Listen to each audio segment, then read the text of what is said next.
The nurse read my son's blood type off a chart like she was reading the weather, and I felt the floor of the whole world drop about 2 inches. It was nothing to her. A pre-surgery checklist. My boy was 7, and he was getting his tonsils out the next week. A nothing surgery, and they ran the routine blood work ahead of it. And the nurse, friendly as could be, said his type out loud while she filled in a box. Then she said mine, because they had drawn me too for something unrelated that same week. And she said my wife's, because it was in the file. And she moved on to the next box, like the 3 of them sitting there together did not mean anything. To her they did not. To me they did, because I fix diesel engines for a living. And the one thing my trade beats into you is that numbers do not lie, and parts do not lie. You can talk yourself into anything, but a torque spec is a torque spec. You put the wrench on it and the number is the number. And the 3 numbers that nurse read out loud could not go together. The boy I had rocked to sleep. The boy who fell asleep on my chest in the recliner more nights than I can count, could not be made from my wife and me. Not biologically, not any way the chart allowed. I did not say a word. I thanked the nurse. I took my son's hand and we walked out to my truck, and I bought him a milkshake on the way home because he had been brave about the needle. And he talked the whole drive about a video game. And I said, in the right places. And the entire time my hands were steady on the wheel and the floor of the world was still 2 inches lower than it had been that morning. And it never came back up. Stay with me, because what I did over the next 2 months is the reason I can still look that little boy in the eye today and call him my son and mean it with my whole heart. This is not a story about a man getting even with a child. No child is ever the villain. This is a story about a man who found out his wife had lied to him for 8 years, who kept his head, and who made sure the only people who paid for that lie were the 2 adults who told it. I am 46 years old. I am the lead mechanic at a truck fleet yard outside a mid-sized town in Georgia. The kind of place built around a rail line and a chicken plant, and a lot of good people who work with their hands. I have been married for 17 years, 3 kids. My oldest is 15, my middle girl is 12, and my baby boy is 7. If you are out there tonight, and something about the start of this already put a stone in your stomach, I'm sorry, and I am glad you are here. And I would like you to tell me in the comments where you are watching from. A lot of us are carrying something. It helps to know the cab next to you has a light on too. Let me tell you about the trust first, because without it, the rest is just cruelty. And I will not tell it that way. I married Renee when I was 29. She worked as an aide at the elementary school, still does. The kind of woman the little ones run to in the hallway. I fell for her because she was patient in a way I am not. I am a fixer. Something is broke. I find it. I make it right, and I move on. She could just sit with a thing, sit with a person, and let them be. We balanced, or I thought we balanced. And I worked, that is the part that matters. A fleet yard does not sleep. Trucks come in broke at all hours because a broke truck is a load not moving, and a load not moving is money bleeding out. So somebody has to be there. And a lot of nights and a lot of weekends that somebody was me. Overtime was not greed. Overtime was the down payment on a brick house instead of a rented one. Was my daughter's dance. Was a college fund I started the month my oldest was born. I told myself that every extra shift was me loving them out loud. I have learned since that a man can work so hard for his family that he works himself right out of the room where the family actually lives.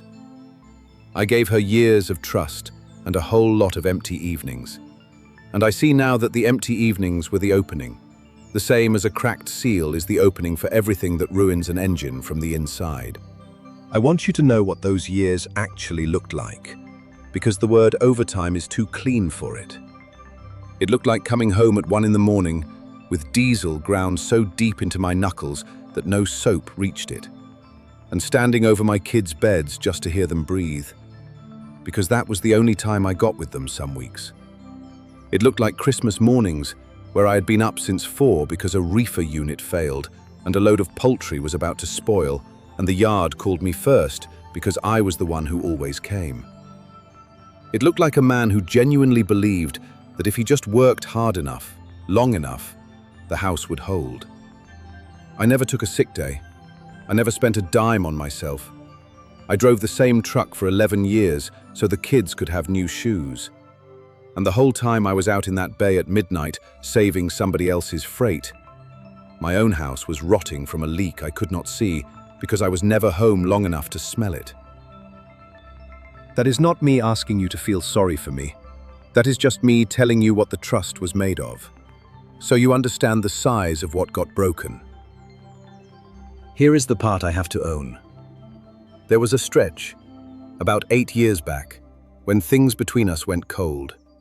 Not loud, just cold. She was tired all the time, short with me, somewhere else behind her eyes. We had 2 little ones, and I was pulling doubles, and I figured that was just what a marriage in the thick of young kids felt like. I did not ask the hard questions. I did not want the answers, because the answers might have been things I could not fix with a wrench, and a man who can fix anything is lost in front of a thing he cannot. So I put my head down and I worked harder, and I told myself the cold would pass. And then she told me she was pregnant with our 3rd, and the cold lifted like morning fog, and I thought, there it is. We came through it, and I was so happy I cried in the yard between 2 trucks. I want you to understand that. The happiest I had been in years was built on the exact thing that was the lie. Let me tell you how the cracks showed, looking back. Because at the time I read every one of them wrong. There were the jokes, harmless jokes, the kind families make. My boy came out with dark eyes and dark hair, and the rest of us are fair. And people would say, where'd this one come from? With a laugh. And Renee would laugh too, a beat too quick, and change the subject to something about the school. I never thought a thing of it. Kids favor a grandparent, an aunt, somebody down the line. That is just how it goes. I would say it myself. He must take after my wife's side. And Renee would nod and look at the floor. There was the man. There is always a man. His name does not deserve to be said. So I will just tell you he was somebody from her work. Somebody who had been around the edges of our life for years. At the school functions, at a couple of cookouts. The kind of fellow who is always helpful and always a little too easy in your kitchen. I never gave him a second look. Why would I? I trusted my wife the way I trust a torque wrench, completely, because it had never once given me a false reading. That is the cruel thing about trust.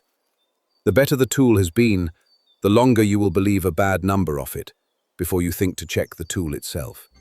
And there was the money, small and strange, the way it always is. A second phone bill line I did not remember adding, a storage unit charge I could not place, cash gone in amounts too small to fight about. Everyone had an answer. Everything always had an answer, right up until the nurse read 3 numbers off a chart, and none of the answers worked anymore. I think back now on 100 little things that I sanded smooth at the time. The way she always handled the mail before I got to it. The way her phone was never more than an arm's length from her. Even in the shower. Even at the dinner table. Face down. Always face down. A weekend she went to see a cousin 3 hours away and came back with no pictures and no stories. Just tired. The Saturday my oldest, maybe 10 at the time, mentioned that Mr. So-and-so had stopped by while I was at the yard.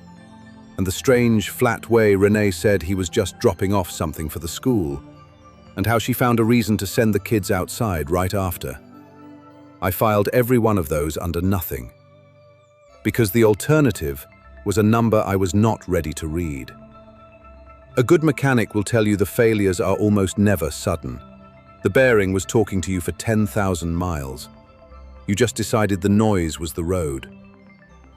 The storage unit is the one that haunts me. I had seen the charge for 2 years and never once driven out to look.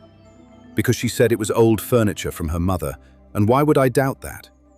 After everything came apart, I learned what was really in it, and I will not lay it all out here. But I will tell you, it was the kind of thing a person keeps in a place their family will never go. The gifts and the cards and the soft evidence of a whole second life run quietly alongside the real one.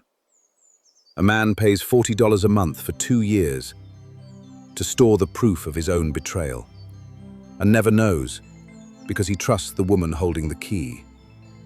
That is not stupidity. That is just what love does to a careful man. It makes him stop checking the one gauge he should never have stopped reading. I want to tell you about the first night, because it is the one I keep. After I put my boy to bed that night, after I read him the dinosaur book for the 100th time, and he made me do the big roar at the end like always, I went out to the garage and I sat on the cold concrete with my back against the workbench, and I did the only thing my whole life had taught me to do. I checked the reading. I am a mechanic. When a gauge tells you something impossible, you do not panic and you do not pull the engine. You verify the gauge. So I got on my phone, quiet, and I read everything I could find about blood types and what can come from what. The same careful way I read a service manual, twice, 3 times, making sure I understood it before I touched anything. And every time I ran the numbers, the answer came back the same. The boy asleep down the hall, the boy I would lay down in traffic for, did not get his blood from me. The gauge was not broken. The gauge was telling the truth. It was the engine that was wrong. I did not cry that night. That came later, and I will tell you when. That first night I just got very still, the kind of still I get when a job is bigger than I thought, and I know I am going to be under it a long time. And I made myself a promise on that cold floor. Whatever I did next, I was not going to do one single thing that would hurt that little boy. He did not lie to anybody.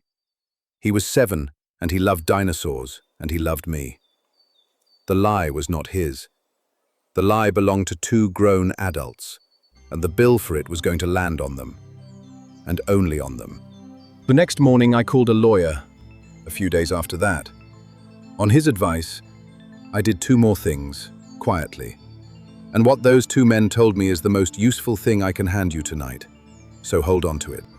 Do not confront, not yet. Get quiet, and get the truth in your hand first. The real truth, the kind nobody can argue with. The first thing I did, through the lawyer, was arrange a real test. Not the drugstore kind, a proper, accredited paternity test. The kind a court will look at and respect. Done the right way, so that no one could ever wave it off as a mistake or a mix-up. I will not pretend the days waiting on that envelope were anything but the longest of my life. Part of me, a part I am not ashamed of, prayed the first reading had been wrong, that there was some rare thing, some 1 in a million quirk, and that the boy was mine all the way down. I am a man who has seen a gauge be wrong, maybe twice in 25 years. I wanted this to be the 3rd. It was not. The envelope came, and the number was the number, and it matched the nurse's chart exactly.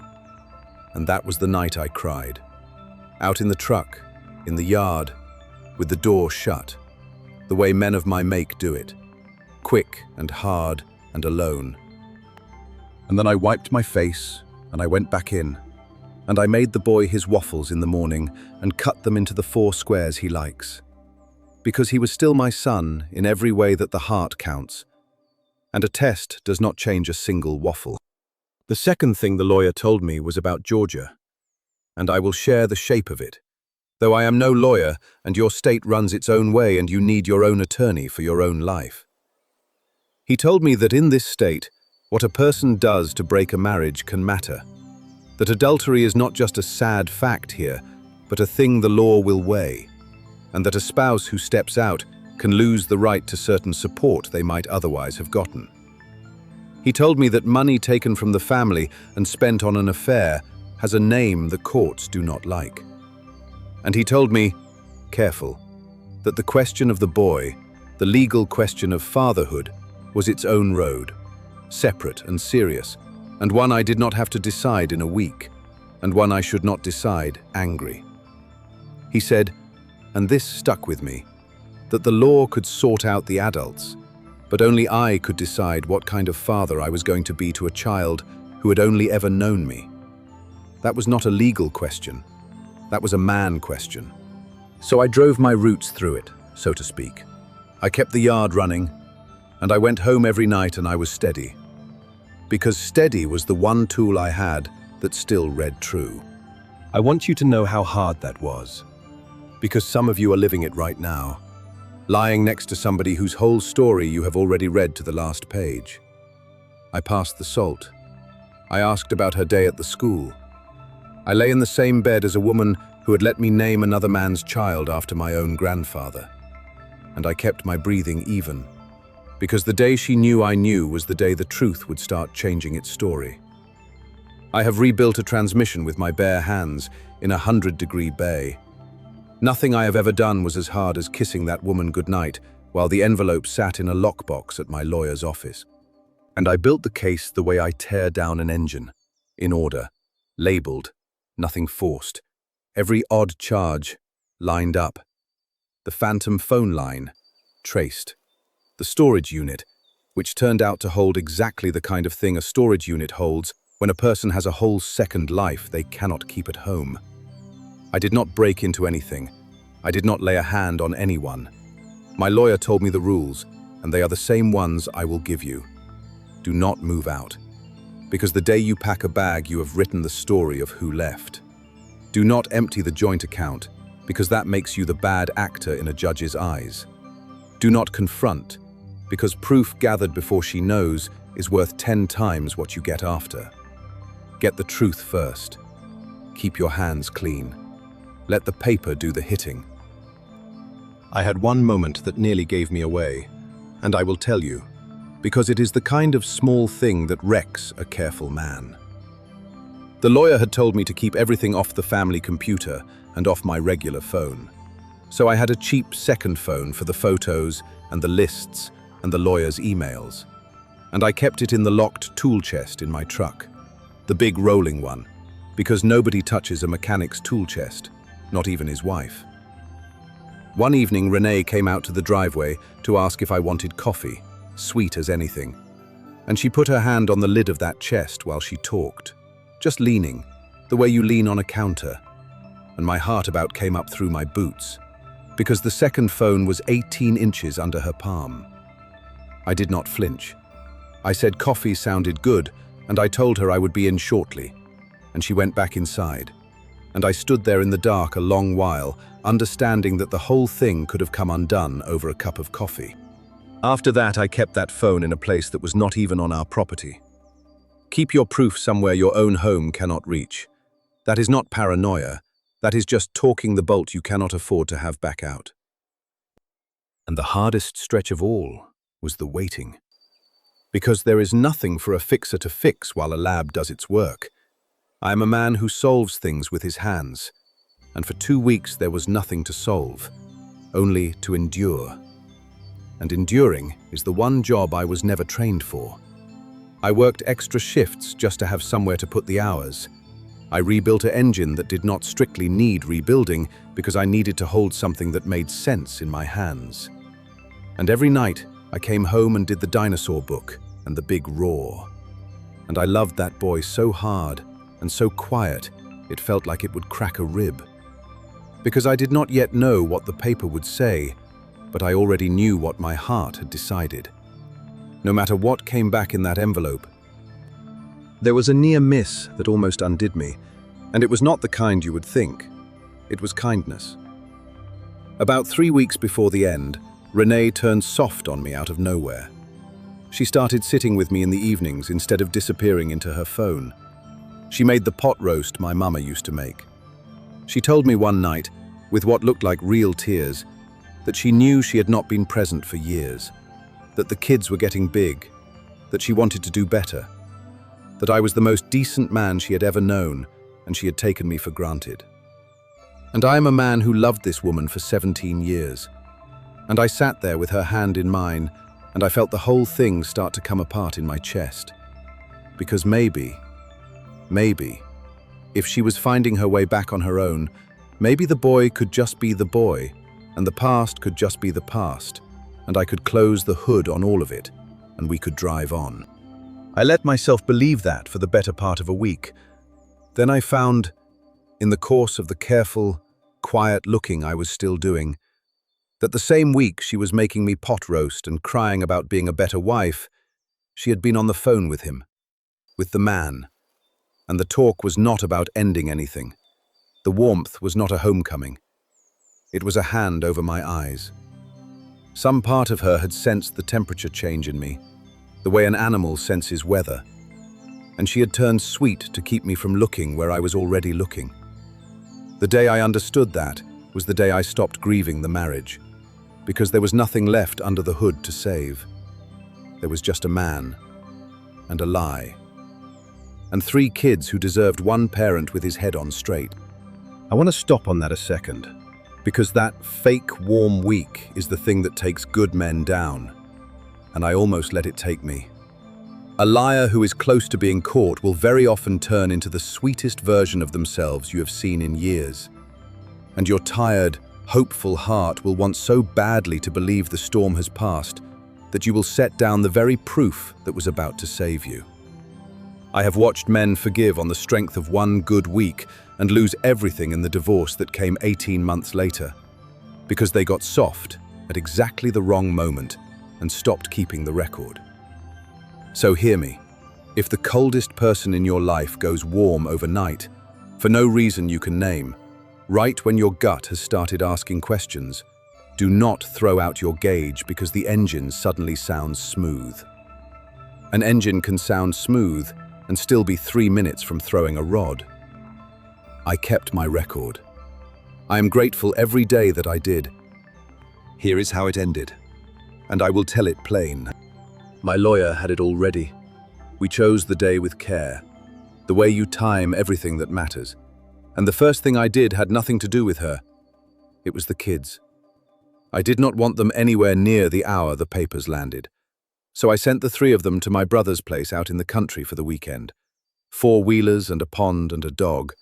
And my oldest, 15 and sharp, looked at me a half second too long when I dropped them off. Because 15 sees more than we want it to. He did not ask. He just said, "You good, Dad?" And I said, "I will be." And I hugged all 3 of them, and I held the littlest one, the one with the dark eyes, maybe a breath longer than the others, because he was my son, and a piece of paper was never going to take that, whatever else it took. I did not stage some big confrontation. That is not who I am. And the brand of this is not who I want to be. I had the papers served by the book on a quiet afternoon, and I was there when it happened, calm, in my own house. Not to gloat, but because a man should stand in his own home when the truth finally comes out in it. She read the envelope, and then she read the part about the test, and I watched 8 years of a story she had told herself fall in on her all at once. And she started to talk fast, the explanations stacking up, and I held up one hand, gentle, the way you do to stop a man from grabbing a hot manifold. I told her there was nothing left to explain to me. I told her the test was real, and the lawyer was real, and she should call her own. And then I told her the only thing I had planned to say, the only thing that mattered, which was that I did not yet know what the law would make me to that little boy, but that I knew what I would be to him, which was the only daddy he had ever had, for as long as he would let me, because he did not do one thing wrong, and I was not going to let her lie cost him the one steady thing he had. She did cry then, and I will not pretend it did not move me, because 17 years is 17 years, and you do not turn that off like a key. But I had learned by then the difference between a person crying because they are sorry for what they did and a person crying because the thing they did finally caught up to them. And these were the second kind of tears. She asked me how long I had known. I told her the truth, that I had known since a nurse read 3 numbers in a room with cartoon fish on the wall, and that I had spent the time since then doing the one thing she never expected of the man she thought she had figured out. I had stayed calm. She had counted on me to blow up, to give her a scene she could point to, a temper she could blame. I never gave her one. The quietest thing I ever did was also the loudest, and she heard it. What came after was not loud, the law rarely is, because the affair was documented, and because Georgia weighs that kind of thing. The support she had been counting on did not come the way she planned. Because the money spent on her second life was on a list, dollar by dollar, it came back into the math on my side. Because I had never moved out, never emptied an account, never once raised my voice or my hand where any record could show it.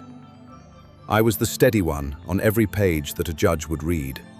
And because of how I had carried myself, calm and present through the worst stretch of my life, my kid's main home is with me. I have to tell you about the older two, because they are part of how this healed. My 15-year-old, the one who looked at me a beat too long in the driveway, came to me a few weeks after it was all in the open, and he told me, quiet, that he had seen things over the years he never knew what to do with. A car in the driveway that should not have been there. His mama on the phone in the garage with the door pulled down. He had been carrying it, the way kids do, thinking maybe it was his fault for noticing. I told him the same thing I would tell any of you with a kid in that spot. I told him it was never his to carry, that no child is the keeper of a grown-up secret, and that he did nothing wrong by seeing and nothing wrong by staying quiet, because protecting a child from that choice is a parent's job, not the other way around. My 12-year-old just needed to know the house was not going to fly apart, that there would still be pancakes on Sunday, that I was not going anywhere. So I made the pancakes. Every Sunday. Steady is a thing you prove with repetition, not with speeches.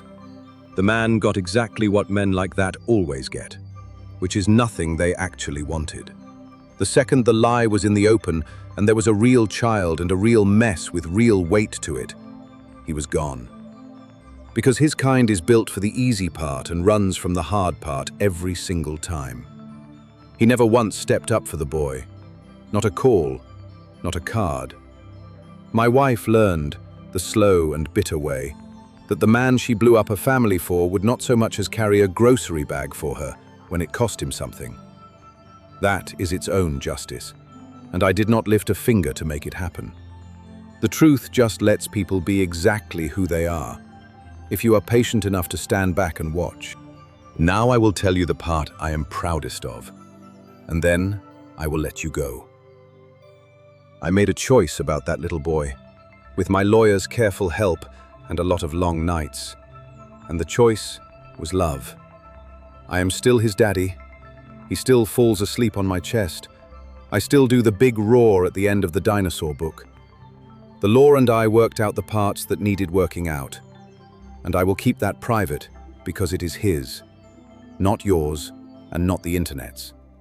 But I will tell you the shape of it, which is that no test was ever going to walk into that boy's room and tell him the man who taught him to ride a bike was a stranger.